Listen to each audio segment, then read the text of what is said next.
এই নাস্তাটা বানিয়ে দিই বাচ্চাদের। এটা ঝামেলা কম আর বেশি কিছু লাগেও না।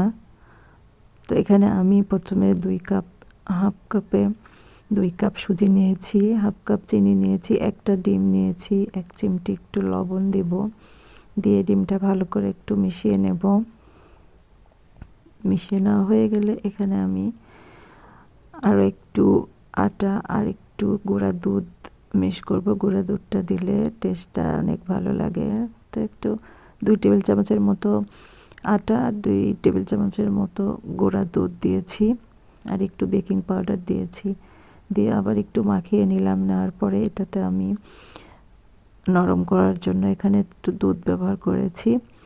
পানি দিলেও হবে, তোমার কাছে দুধ ছিল, আমি দুধ দিয়েই মাখাবো।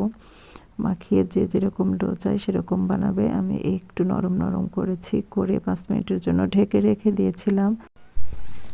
হালকা মিডিয়াম আঁচে পিঠা বা বড়া বা যেটা বলুক ভেজে নেব। এটা হচ্ছে বেশি যদি জাল হয়ে যায় উপরে খুব তাড়াতাড়ি হয়ে যাবে, ভেতরে হবে না।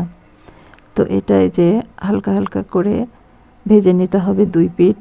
তো ফুলে ফুলে একেবারে বালিশের মতো হয়ে যাবে, দেখতে সুন্দর লাগছে এবং খেতে লাগলে এইটা কখনো কেক মনে হবে, কখনো বিস্কুটের মতো মনে হবে। তো অনেক মজার, সহজে রেসিপি সহজে বানিয়ে দিতে পারবেন। আল্লাহ হাফেজ।